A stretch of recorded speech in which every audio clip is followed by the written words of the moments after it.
Welcome to Lennar's third quarter earnings conference call. At this time, all participants are in a listen-only mode. After the presentation, we will conduct a question and answer session. Today's conference is being recorded. If you have any objections, you may disconnect at this time.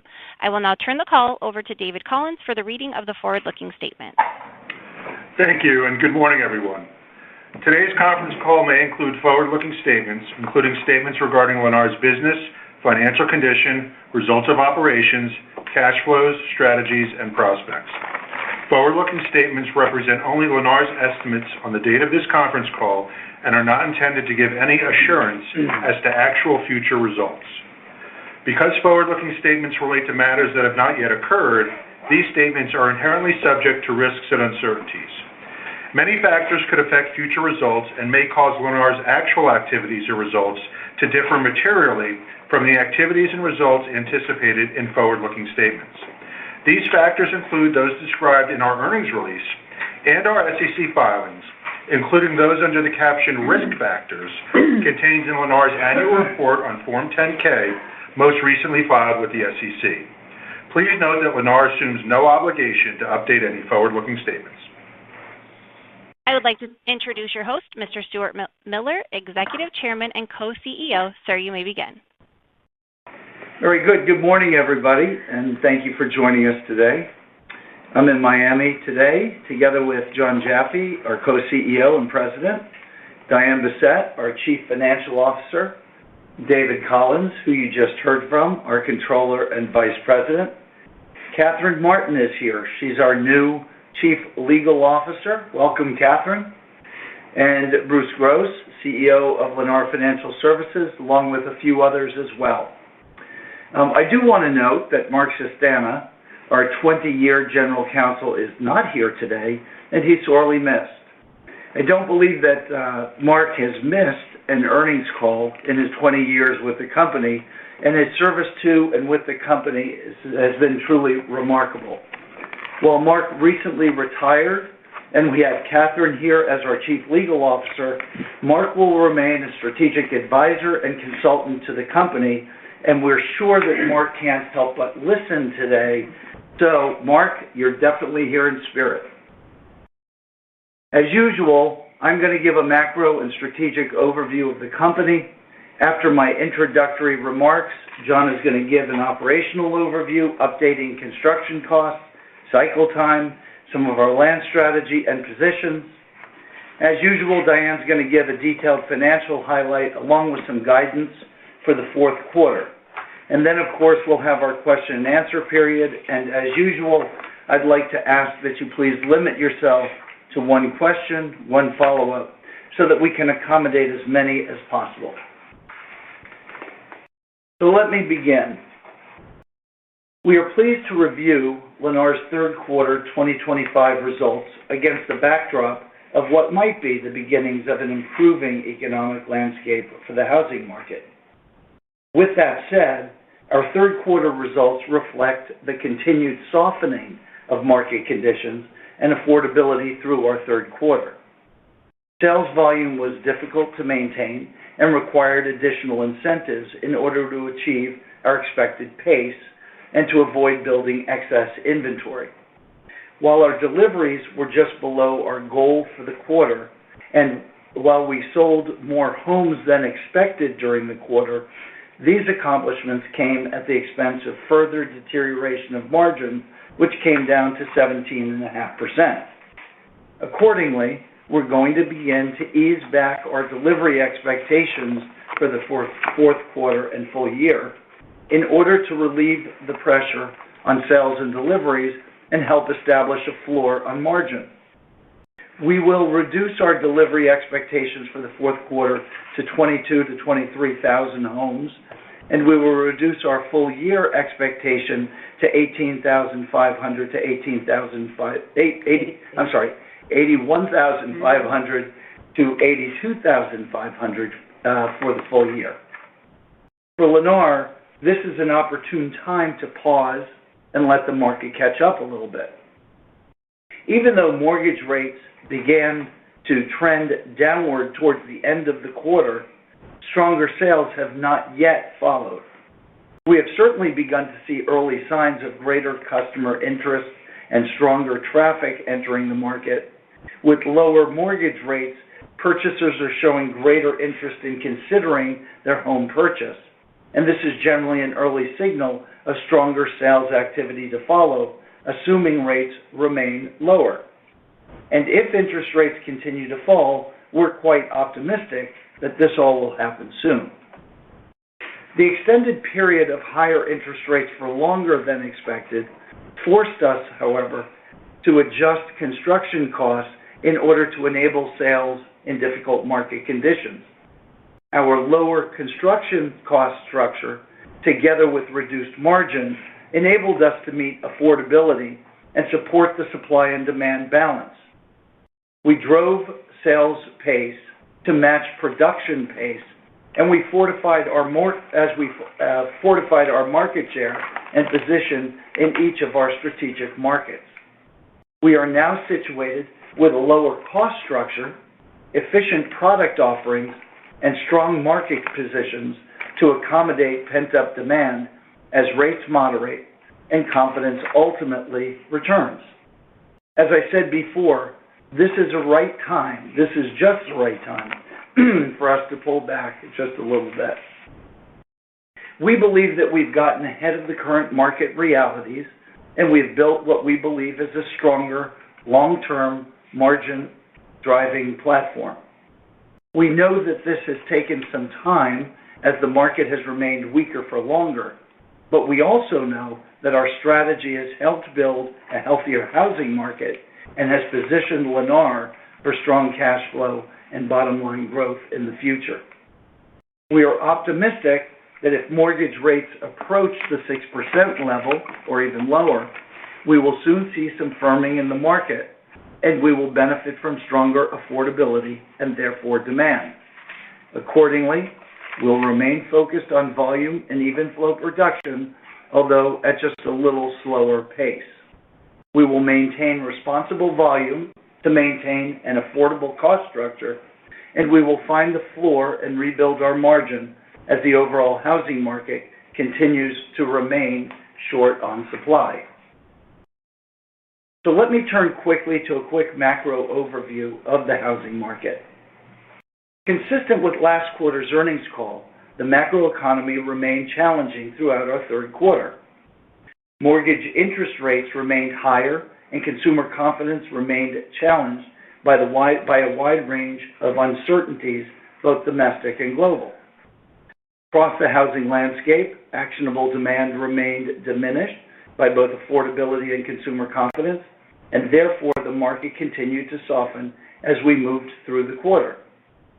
Nevertheless, as we came to the back half of the quarter, interest rates began to drift downward, and that drift began to accelerate as we came to the end of the quarter and into the fourth. Today, we are possibly getting closer to 6% mortgage rate. That's fluctuating a little bit, and we're just beginning to see consumers return to the market. Against that backdrop, supply remains constrained in most markets, driven by years of underproduction. New construction has slowed as builders have pulled back on production due to slow sales and affordability concerns, therefore exacerbating the chronic supply shortage. Demand is still high as people want and need homes, but affordability and waning confidence around buying now have been constraining that demand. This has been a difficult cycle as low supply fuels high prices, and high prices lock out many of our buyers. As I've said before, mayors and governors around the country continue to list the housing shortage as a priority concern and point to affordability or attainability as a priority. I do suggest that if you want to better understand the conundrum of the housing market, read the book Abundance by Ezra Klein to better understand that housing has a long-term future defined by both structurally short supply and not just growing demand, but growing need for housing as well. The current environment is all about recognizing that short supply is keeping prices higher, and that only lower prices enabled by lower cost structures will achieve affordability. Turning to our results, in our third quarter, we started approximately 21,500 homes. We delivered approximately 21,500 homes and sold just over 23,000 homes. While we were just short of delivery expectations, we exceeded our sales expectations, and we were able to grow our community count, positioning us better for the remainder of the year.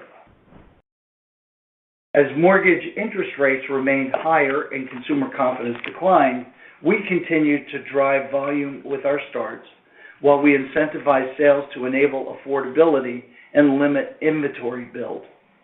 We have successfully focused on maintaining inventory within our 2 completed unsold homes per community level that has been reflected historically. As a result, during the third quarter, sales incentives rose to 14.3%, reducing our gross margin to 17.5%, which was lower than expected on a lower than expected average sales price of $383,000. Our SG&A came in at 8.2%, which produced a net margin of 9.2%.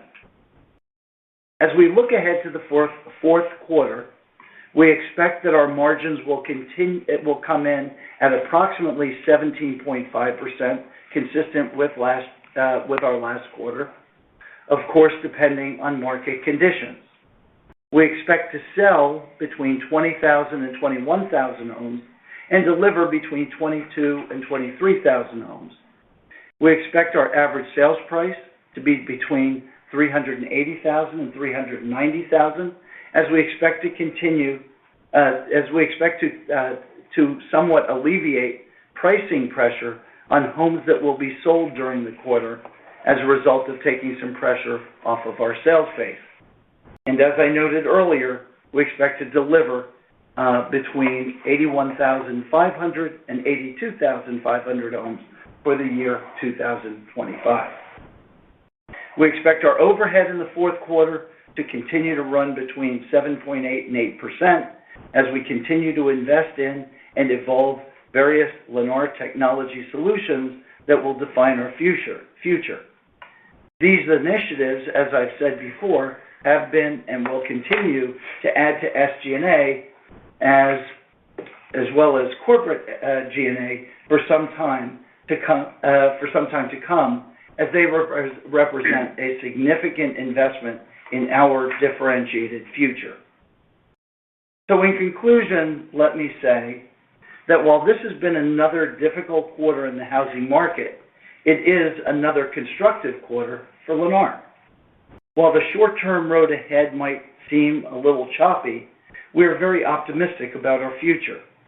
We are well aware that our numbers aren't where we would like them to be, but neither are market conditions. We are well situated with a strong and growing national footprint, growing community count, and growing volume. We have continued to drive production to meet the housing shortage that we all know persists across our markets. And as we have driven growth, production, and volume, we have positioned our company to evolve and create efficiencies and technologies that will make us a better company built for the future. Perhaps most importantly, our strong balance sheet and even stronger land banking relations afford us flexibility and advantaged opportunity to consider and execute on strategic growth for the future as well. In that regard, we will focus on our manufacturing model and continue to use our land partnerships to grow, and we will lean into reshaping our business by developing and using modern technologies with a focus on cash flow and high returns on capital in order to drive long-term shareholder value. So before I end, I can't help but note how inspired I am by the resurgence of a technology company that Lennar has supported for many years. We are quite confident that Open Door with its new CEO, Kaz, that's how he's referred to, will be a contributing force and partner in Lennar's technology journey and evolution. Kaz joined Opendoor after 6 years at Shopify, where he is mission-driven as he takes the helm of a company that has the ability and the ambition now to bring modern technology to change the homeownership market forever. I have always said that the Opendoor platform functioning properly will add significant bottom line to Lennar while creating convenience and joy for our customers. As Kaz took the CEO position, he sent out a note on why he joined Opendoor and left a flourishing career behind at Shopify. This is what he said in part. It is incredibly important that we use all of our energy and modern tools at our disposal to build products that make home ownership easier. We must make the process of buying and selling a home less frictionful so more people do it. Home ownership isn't about a house. It's about families and community. And that is why I am so incredibly proud that I get to support this team in our mission to use every tool at our disposal to make selling, buying, and owning a home easier. AI gives us, he goes on, AI gives us the chance to accelerate this work in ways never before thought possible. From simplifying the process of buying and selling to unlocking personalized pathways to ownership, AI can help millions of families access homes more efficiently, more affordably, and more transparently than ever before. This is a once-in-a-lifetime opportunity to redefine what's possible in real estate. That is the message from Kaz. We can all do better. We can all be better. Our mission is worthy. Lennar is on that same mission, and we are connected to the success of Opendoor as well. We are extremely well positioned for our future, and we look forward to keeping you up to date on our progress. And with that, let me turn over to John. Good morning, everyone. As Stuart described, we remain intensely focused on executing our core strategy, maintaining consistent, high-volume production while leveraging advanced technology throughout our home building operations. This is all about driving efficiencies, position us as the leading technology-enabled, low-cost home building manufacturer. Our ongoing strategy has resulted in greater efficiencies, evidenced by improvements in our cycle time, inventory turn, and overall cost. In this update, I will discuss our third quarter performance concerning sales pace, cost reductions, cycle time improvements, and the execution of our asset-light land strategy. For the third quarter, we achieved a sales pace of 4.7 homes per community per month, which aligns with our sales plan. To reach this goal, we utilized the Lennar machine, beginning with attracting qualified leads through our digital funnel. We then focus on a rapid response with each customer, along with the quality engagement. Notably, our average response time to leads improved by 53% from our second quarter, reducing it to just 46 seconds.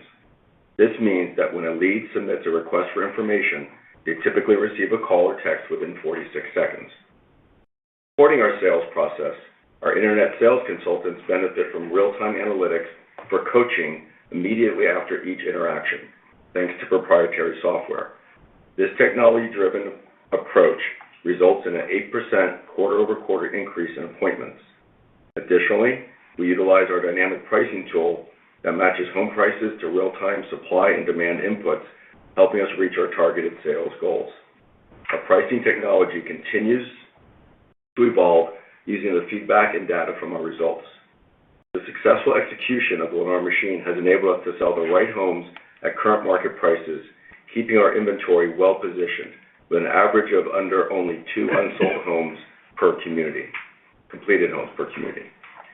Affordability continued to challenge customers throughout all of our markets in the quarter as incentives increased by approximately 100 basis points to achieve our sales targets. It is this ongoing affordability challenge that drives our focus on a production-first strategy. As the foundation to this strategy, we delivered a consistent start pace of 4.4 homes per community per month in the quarter. This sustained volume benefits the supply chain, allowing us to leverage volume to reduce both cost and cycle times. Consistent volume supports ongoing negotiations with our trade partners, resulting in lower costs. Over the last 11 quarters, we have achieved cost reductions in 10 of them. The average decrease for each of the 11 quarters is $1.50 per square foot.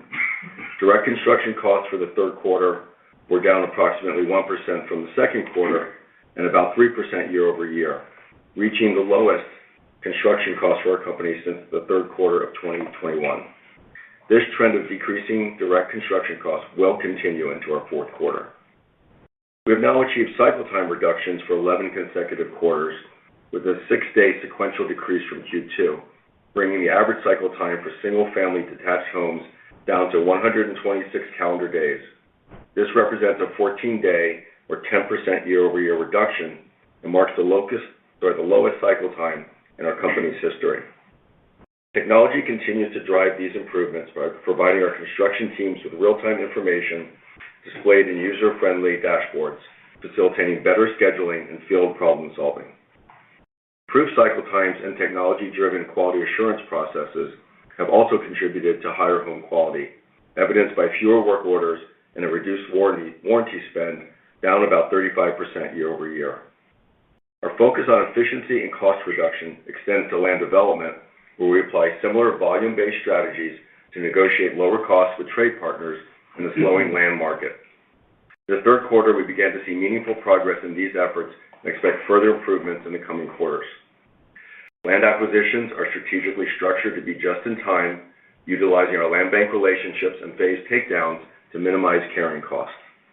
Regarding our asset-light strategy, we concluded the quarter with improved metrics. Our supply of owned home sites decreased to 0.1 years from 1.1 years a year ago, and the percentage of controlled home sites increased to 98% from 81% a year ago. Together, these operational improvements have led to an increased inventory churn in the third quarter, now at 1.9 versus 1.6 last year, representing a 19% improvement. In the fourth quarter, our team will continue to focus on executing the strategy of maximizing efficiencies to drive down costs across our operating platform. And now I'll turn it over to Diane. Thank you, John, and good morning, everyone. Stuart and John have provided a great deal of color regarding our home building operations. So therefore, I'm going to provide a quick summary of our financial services operations, summarize our balance sheet highlights, and then provide guidance for the fourth quarter. So starting with financial services. For the third quarter, our financial services team had operating earnings of $177 million.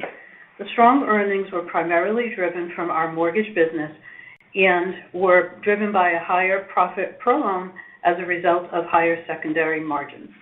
Once again, our financial services team worked in partnership with our home building teams with the goal of providing a great customer experience for each home buyer. Turning to our balance sheet, this quarter, once again, we were highly focused on generating cash by pricing homes to market conditions. The result of these actions was that we ended the quarter with $1.4 billion of cash and total liquidity of $5.1 billion. As John noted, consistent with our land-light, lower-risk manufacturing model, our year supply of owned home sites was 0.1 years, and our home sites controlled percentage was 98%. We ended the quarter owning 11,000 home sites and controlling 512,000 home sites, for a total of 523,000 home sites.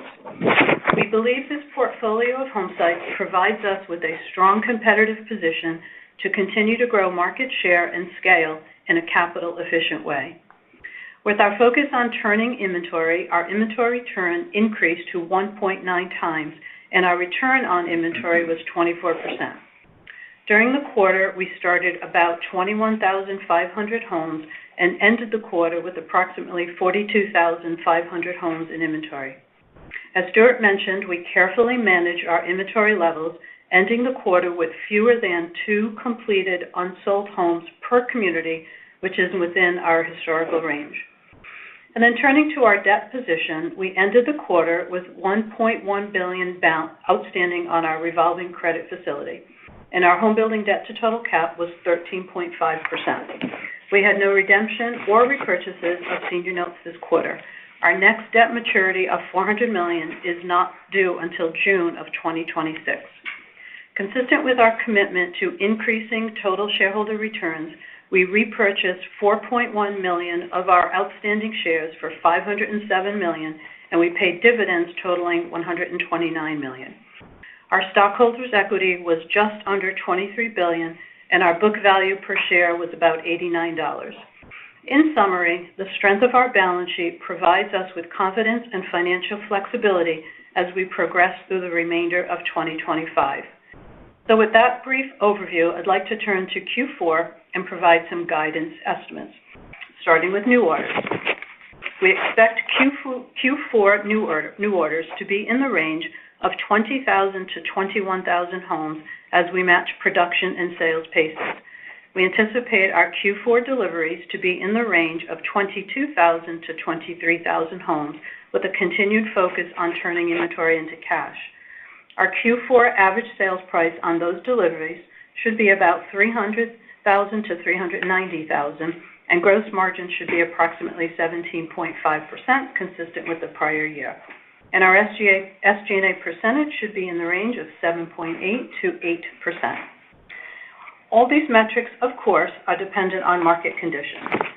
For the combined home building, joint venture, land sales, and other categories, we expect earnings of approximately $50 million.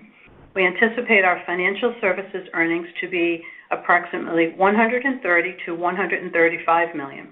For our multifamily business, we expect a loss of about $30 million as we continue to strategically monetize assets to generate higher returns. Turning to Lennar Other, we expect a loss of $35 million, excluding the impact of any potential mark-to-market adjustments to our public technology investments.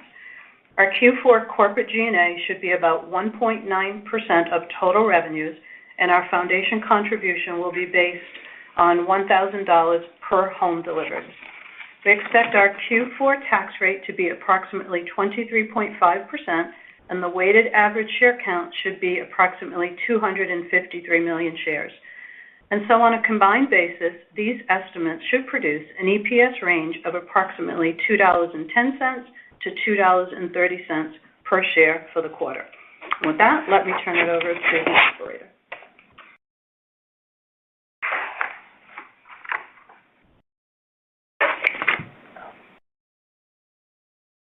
Thank you. We will now begin the question and answer session of today's conference. We ask that you limit your questions to one question and one follow-up question until all questions have been answered. If you would like to ask a question, please unmute your phone, press star 1, and record your name clearly when prompted. If you need to withdraw your question, you may use star 2. Again, that is star 1 to ask a question. Our first question comes from Alan Ratner from Zelman & Associates. Please go ahead. Hey, good morning. Thanks for all the detail, as always. Appreciate it. Stuart, obviously, I think a lot of people want to dig into the pivot here on strategy a little bit and understand, whether this is a little bit more short-term in nature or just a change in the way you're thinking about the longer term. I guess, from a incentive standpoint, I'm just curious, have you already started to dial back some of the incentives? And if so, what has the response been in terms of order pace or margin or any color you can give there? So I wouldn't really look at it as a change in strategy. I would look at it more that we are making adjustments as we go forward. We're still very focused on volume. We're maintaining a very, very strong volume. I think we're taking the edge off as the market has continued to become a little bit more stressed. And I think that as we went through our third quarter and interest rates were trending more towards the 7% range than what ultimately took place at the end of the quarter and into the fourth, we just felt that it was an opportune time to take a step back, particularly as perhaps interest rates are starting to moderate a little bit. They're a little up and down still. we thought it was a good time to let the market catch up a little bit. In terms of have we already started, the answer is no. That is something that John will be directing and focusing on over the next few weeks. But we're just recalibrating to make sure that we're not pushing too hard on a market that really doesn't want to be pushed. Got it. No, that's helpful color. The second question, relates to the land strategy, in relation to this. This isn't my view, but it's one I hear from investors that, given the spin to Millrose and given the fact that now you're 100% off balance sheet with option contracts that are tied to some certain takedown schedule, I know there's been some concern that maybe you don't have the flexibility to meaningfully change the start pace or the takedown pace. So I'm curious, I know this is a fairly modest pullback in start activity, so it probably doesn't affect things too much, but is there any adjustment that's also going on the land side to account for this slower start pace? Meaning, have you adjusted the takedown schedules or paused in any cases? Or, on the flip side, would land begin to then accumulate on the balance sheet potentially if you don't reaccelerate those starts in 26? Yeah, thanks, Alan. I've heard that question a number of times. The answer is we are not constrained in any way by our land relationships or the reconfiguration of land. To the contrary, we were very deliberate about injecting the ability to pause as market conditions change and adjust. And additionally, we have the ability, though it is expensive, to walk away from programs that we have in place. So it is not the constraint of our land relationships that define our strategy at all. To the contrary, it is much more about the recognition that we're going to have to find, frankly, as an industry, a way to build and deliver homes at a more affordable level, and that is all going to derive from cost structure, all the way from land to land finance costs, all the way through to vertical construction and horizontal construction and SG&A. It's why we're so focused on a differentiated way forward relative to modern technologies. We have to get more efficient and effective. And unfortunately, the road to get there is one of volume to the system and working with our trade partners to deal with logistics and cost structures, and also building new technologies that are expensive to do. The SG&A goes up before it goes down. But to bring this back to land would be it would be a mistake, because land was carefully crafted to not be a factor in strategy, but instead to be a stepping stone of the strategy for going forward. Appreciate it. Thanks very much. You bet. Next, we'll go to the line of Stephen Kim from Evercore ISI. Please go ahead. Yeah, thanks very much, guys. And, thanks for that commentary, Stuart. I'm just going to follow on Alan's question there with respect to the duration of this pause. Could you give us a sense, or do you see this planned slowdown in your sales production as maybe like a 1 to 2 quarter pause, several months kind of a thing ahead of what is hopefully a better spring selling season? Or do you see this as a more lasting recalibration of your Lennar machine to a lower level of volume? And I guess you could say, you address that both in terms of the housing production as well as the land. So our strategy remains very focused on volume and delivering supply to markets that need it. It is very focused on how do we, and we're working on it every day, Steve, how do we bring our cost structure down so that we can drive margin even in a slowing market? It's not an easy thing to do. It's not a linear kind of program. This is how you get there. It's a rocky road. So the answer to your direct question is this a change in strategy or a slowdown that's more permanent? We don't see it that way at all. The focus of our strategy is to maintain volume, to use volume to enable us, our trade partners, even our land partners, to find ways to be more efficient and effective as we try to meet the growing need of our communities, of our population that needs more affordable housing. Okay, but you have indicated that you are looking to slow your volume versus, let's say, maybe what you had thought, or thought about 3 months ago. And I guess the nature of my question is this slowdown, however you characterize it, or this adjustment, is it something that you see as a, measured in, a few months, and then you're on the other side of that, there's going to be sort of a reacceleration? Are you sort of like pushing things off?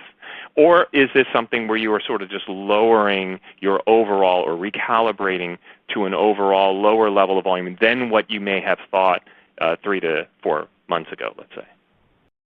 So, look, I think we're living in the fluid world right now. We're going to have to see how the market evolves. But the way that I would think about what we're doing is we're running a marathon, and partway through, we're just taking a moment to take a breath, let our body catch up to where we are, and we're on a mission to move forward and to keep pursuing the strategy that we have in place. Gotcha. Okay, that's helpful. And then I was wondering if you could help me with just, I wanted to run some math by you a little bit on the margin. I mean, just very simplistically, if we were to say that mortgage rates, stay around 40 basis points or so lower than they were earlier in this year, then I'm guessing that the cost of a rate buy down should basically go down by, or add 100 basis points or maybe even a little bit more to your gross margins, just given what I think the cost of a rate buy down is. And then on top of that, if you're slowing your volume while rates drop, I would think that would improve the supply and demand relationship and thus improve your pricing power. And so that would be additionally additive to your gross margin. So I'm wondering, is this a reasonable framework to think about the kind of or the magnitude of margin leverage that we might be able to see going forward? Or is there something that you think needs to be corrected in that? I think that the pieces are correct, and the timing is not going to be, directly translatable. It'll be somewhat of a rocky road to get there too. But I think the pieces and the way that you're thinking about it are correct. Okay, excellent. Thanks so much, guys. Okay, thank you. Next, we'll go to the line of Michael Rehaart from J.P. Morgan. Please go ahead. Thanks. Good morning, everyone. Thanks for taking my questions. I certainly don't want to beat a dead horse here, but I just wanted to try and put perhaps a finer point on, this kind of shorter-term adjustment in approach, given the challenging market. And I'm wondering, on kind of a bottom-line basis, if you guys just felt like didn't want to go below 17.5% margin, and that the cost was too high to drive that volume where you hoped it was where you wanted it 3 months ago, or is there also, in your view, sort of an elasticity of demand issue where part of the problem here is that even if you were to drop margins or raise incentives to keep that, you really wouldn't ultimately even be successful in what you needed from a volume perspective. And so, with that, maybe demand becoming more inelastic, just, a lack of demand in the marketplace, it just didn't make sense to drop that gross margin below where you're looking in the back half of this year currently. I'm not sure that we've gotten quite that philosophical, but I think that we are responding real time to what we see as market conditions. And we just felt, and I said it clearly, Michael, that we just felt it was a good time to take a little pressure off. We have some tremendous athletes that are working on our marketing and sales programs across the company, and they've just done terrific work to pull us through some really challenging times. we felt that this was a good moment for us to take a little pressure off of that part of our program and recalibrate as we go forward, think about what is our next step, but our base strategy remains the same. We're focused on building volume, supplying the market with affordable, attainable product. John, you want to weigh in on that? Yeah, I would agree, Stuart. And it's really hard to answer your question, Michael, because it's market by market and even community by community. So it is just as Stuart said, it's taking some of that edge off so we can better fine-tune exactly how we price in that market by market analysis and community by community analysis. Now, appreciate that and understand it's probably a bottoms-up analysis to really fully answer that question, I suppose. But exactly. I think ultimately, though, this idea around elasticity is really important. And, maybe just as a second question, follow-up question, we did see rates come down, mortgage rates, that is, maybe 20, 30 basis points in August. And so far in September, another 20 or 30 basis points. I'm curious, amid that type of, that's a net 50 basis points roughly, but kind of gradually seeping into the market. I'm curious if you could comment on, if you did see any impact on demand trends across your markets, perhaps which ones, if that's the case, and, all else equal, would this potentially reduce pressure on gross margins or, incentives, or are you just at a point right now where, given what you've done during the quarter, you expect to send incentives that, you've laid out to effectively remain in place, throughout the fourth quarter? I think, Michael, as Steve laid out, it does help reduce the cost of those mortgage rate buydowns, but as Stuart responded, it's not exactly linear. It's each market, it's each community, how they're used and what the buyer demand is, and the affordability stressors that exist. I think the way that I would think about it, Michael, is when we think about elasticity, I think that's more of a news report looking backwards. And when we think about what we're doing, it is, as you described, a bottoms-up approach. I think John has said, it is community by community, and we're responding and pulling the levers as a company to be reflective of what we see our best and brightest doing in each market across the country. And I think that, in terms of 30 basis points in August, 20 to 30 in September, there are fluctuations in the 10-year right now. It's, maybe it's migrating up a little bit. We'll have to see. I think the volatility in it, impacts consumer confidence. So we're going to have to see how it plays out. At the end of the day, when we look back at our third quarter, and as I noted in my remarks, we did not yet see sales impact, but we did see a little bit of kick in the consumer's engagement. And as we've gone into the fourth quarter, we generally don't comment on, what we're seeing so far in this quarter, but I will and say that as we've come into the fourth quarter, we've seen, a little bit more interest, but we're pretty confident that if interest rates really do go down and stay down, as you get to 6%, closer to 6%, as you go below 6%, we think you're going to see some real optimism in the marketplace and people who have need really activating because they can afford to. Great. Thank you. Appreciate it. You bet. Next, we'll go to the line of Susan McClary from Goldman Sachs. Please go ahead. Thank you. Good morning, everyone. My first question is on the inventory turns. Can you talk through how some of these company-specific efforts are continuing to come through, even as you moderate or adjust the strategy, and how we should think about the upside to those inventory turns in this kind of an environment, and long-term, the ability to get to 3 times as you do think about the setup on the ground?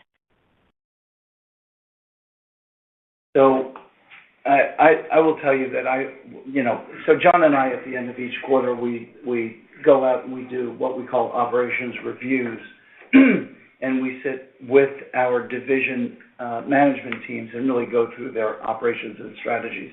And what has been fascinating to me is to sit and watch our divisions focus on their inventory turn, which to me, and I think, and to John as well, is really an indication of, are we focusing on effectiveness and efficiencies and really working on using the things that we're doing to become more efficient and drive costs down to build affordability.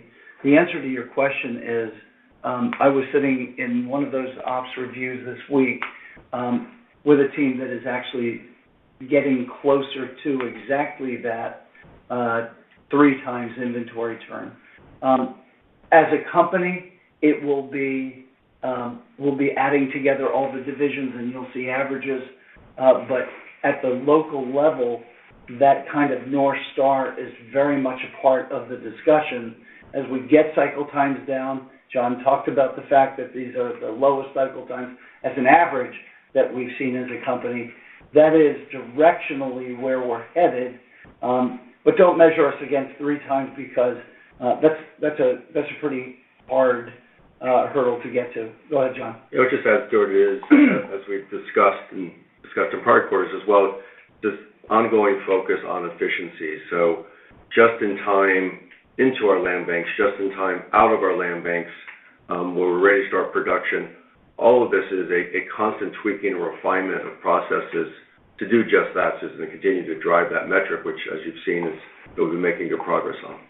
And every one of these programs, thinking processes, John talks about land into the land bank, land out of the land bank, and those efficiencies. All of these tie to modern technologies that are partners of what we're trying to do. And as we get those technologies working, those efficiencies are going to amp up. Yeah, okay, that's very helpful color. And then maybe taking that one step further, as we do think about the inventory turns and these efforts coming through, can you talk about the cash generation of the business and how you're thinking about the uses of that cash, especially in this sort of an environment that we're in, and any updates on the M&A environment, those kinds of strategic efforts? Well, as far as we're concerned, everything is on the table. We are certainly focused on total shareholder return. That is sometimes defined by how we grow and what kind of M&A strategy we might inject into our business as we go forward. We are looking at everything, and as I've said, the use of our land banking program is something that enables more of that focus. At the same time, we're focused on returning capital to shareholders. You've seen that we've had a pretty steady program of doing exactly that. And we are very, very focused on driving cash flow. Now, there's been an adjustment period in the wake of Millrose and, getting the pieces working exactly together. Takes a little bit of time, but our program is laser focused on how do we get to that total shareholder return, how do we use cash effectively, how do we drive growth effectively. And look, at the end of the day, the focus of this company is how do we become something different in the future from what we've been in the past, and a big capital allocation. Diane, do you want to say anything on that? Wait. I was going to just really, I agree with Stuart. I think that there's no change in our strategy from quarter to quarter, given the incentive because of our push on volume. Cash moves around a little bit, and this was an unusual year with Millrose. But the trajectory is to really keep the focus on cash generation, which is definitely benefited by the efficiencies that we're focused on. Yeah. Okay. Thank you all for the color, and good luck with the quarter. Thank you, Susan. Thank you. Next, we'll go to the line of John Lovallo from UBS. Please go ahead. Good morning, guys. Thanks for taking my questions as well. The first question is, orders were obviously very solid and, a little bit ahead of expectations. You guys are working at the lowest cycle times in a very long time, if not in history. What caused sort of the slight miss in the third quarter deliveries given those factors? It really is. It's just timing, and relative to when sales occur, getting through the mortgage approval process. Nothing more than that.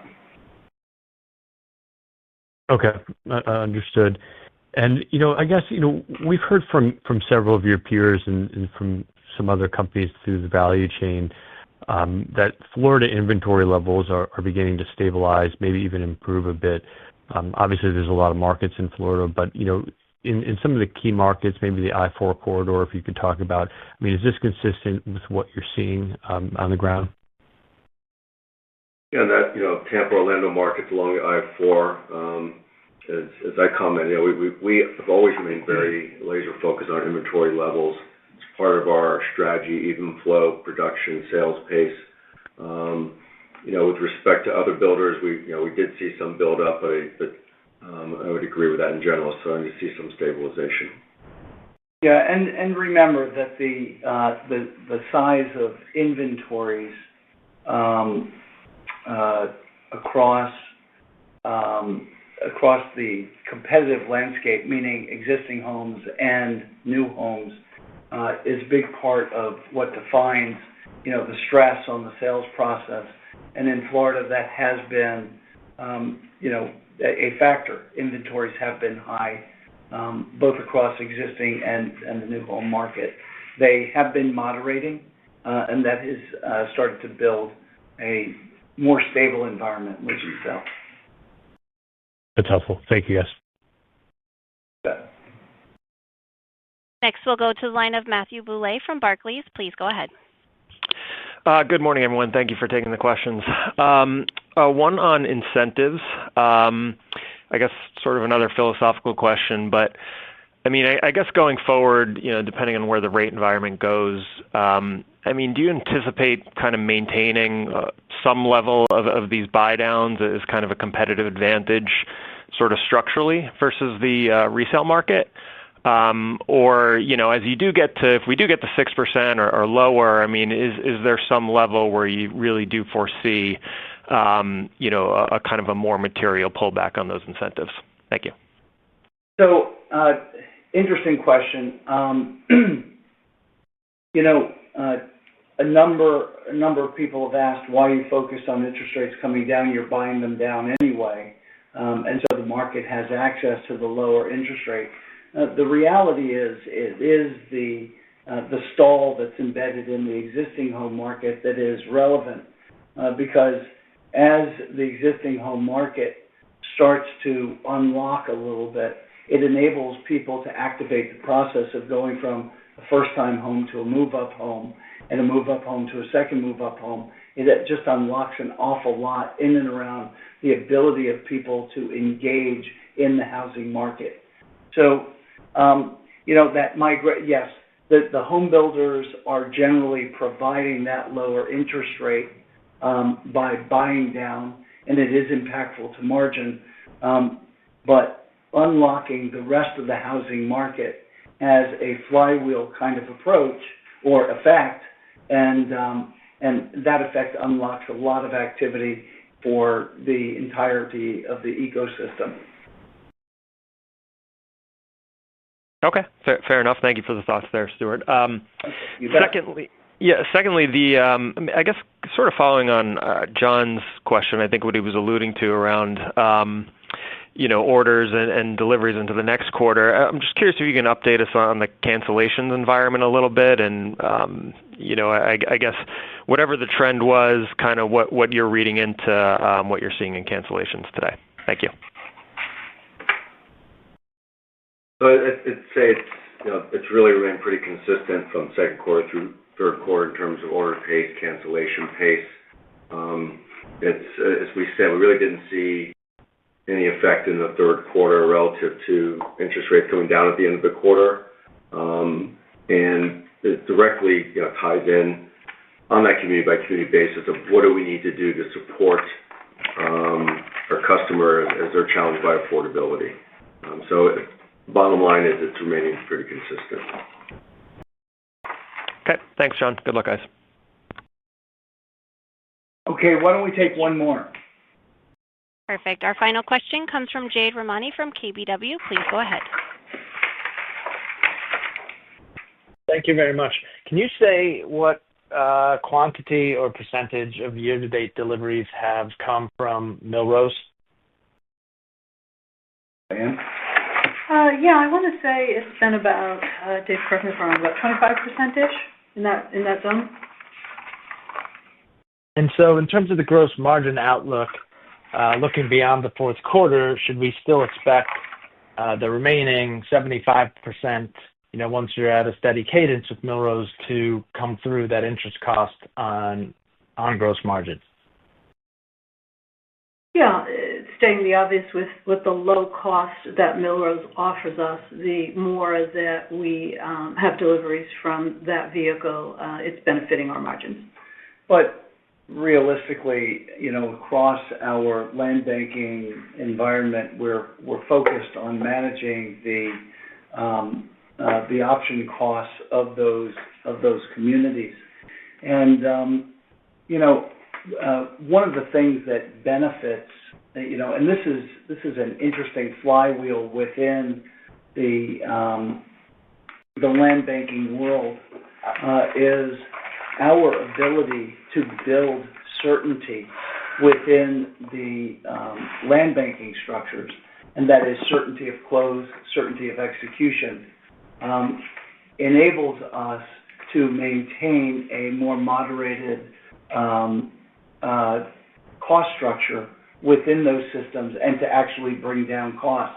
And therefore, when we talk about does land banking drive our business, in one sense, we have the ability to walk away from deals if we need to, but the reality is we are highly, highly incentivized to keep each of our structures, whether it's vertical construction, horizontal construction, or whether it's land banking, operating in a smooth, effective way, because that's how we get to the best cost structure and therefore produce affordability. And all of this kind of ties together as to why our strategy relative to volume.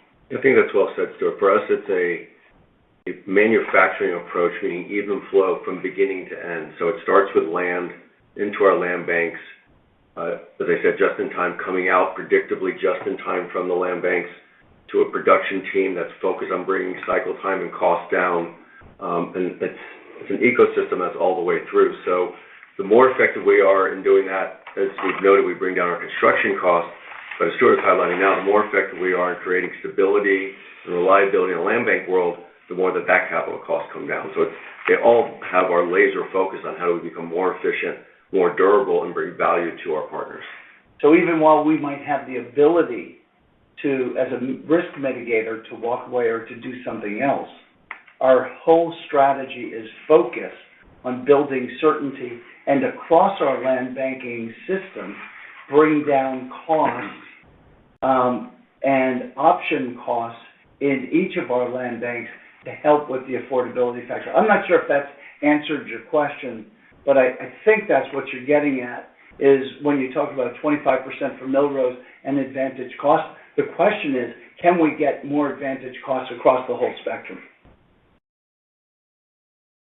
Okay, thanks for that. I was trying to understand, as the 25% grows toward 100%, shouldn't that, I think the market's assuming that would be a negative, an incremental headwind, because that $560 million of annual interest cost is not yet fully reflected in gross margin.